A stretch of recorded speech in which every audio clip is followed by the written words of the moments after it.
Bonsoir, je suis à la recherche de Rigaud Belfort. Rigaud Belfort? Je travaille ici depuis 2 ans et je n'ai jamais entendu ce nom au ministère. Quel est son poste déjà? Assistant du ministre, monsieur. Assistant? Mais ce poste, je crois, n'existe pas, mademoiselle. Comment? Mais il m'a bien dit que je trouverais ici. Avez-vous son numéro? Essayez de l'appeler. Entre-temps, je vais voir si je trouve vos papiers dans nos archives. Donnez-moi votre nom. Mais je ne vous promets rien. Merci. Le poste n'existe pas. Le poste d'assistant du ministre n'existe pas. Rigaud ne peut pas m'avoir menti. Il ne m'aurait pas donné rendez-vous ici au ministère s'il n'y travaillait pas.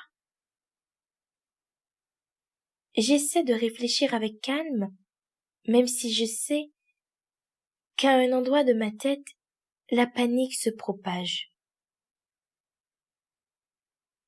Ces papiers représentent tout pour moi.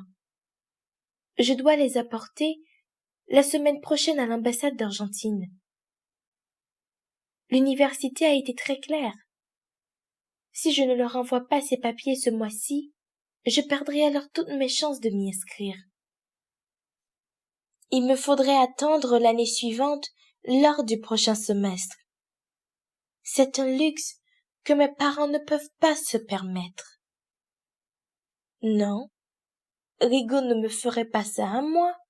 Il m'avait promis que mes papiers seraient en sécurité avec lui, qu'en seulement 2 semaines, il les aurait préparés et me les aurait remis en main propre.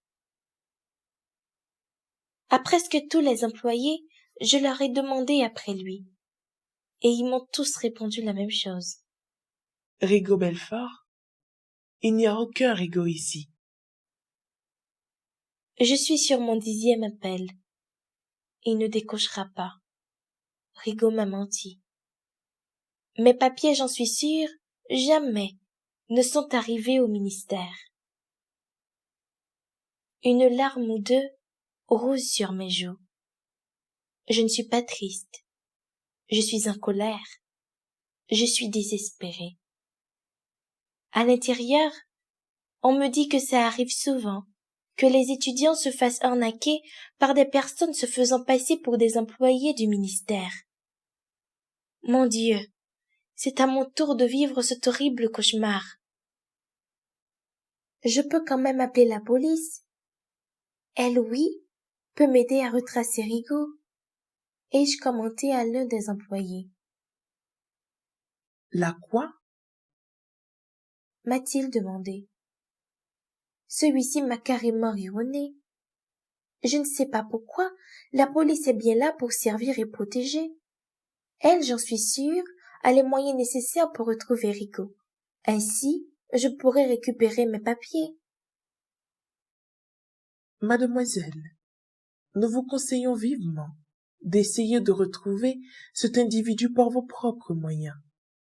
Sinon, recommencez le processus. Et la prochaine fois, faites tout par vous-même.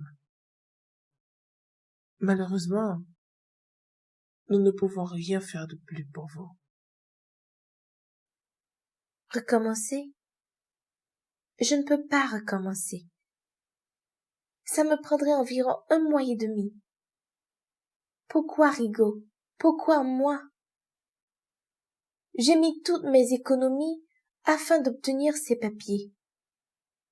Il ne me reste même plus un centime pour prendre une camionnette et rentrer chez moi. Je me sens tellement perdue. J'ai été confiante et naïve. J'en paie fort le prix. N'y a-t-il vraiment aucun endroit dans la capitale où je pourrais porter plainte? N'y a-t-il vraiment personne qui souhaiterait m'aider à retrouver mes papiers? Et mes parents en province, comment vais-je le leur annoncer? À l'ambassade, Que vais-je bien pouvoir leur dire?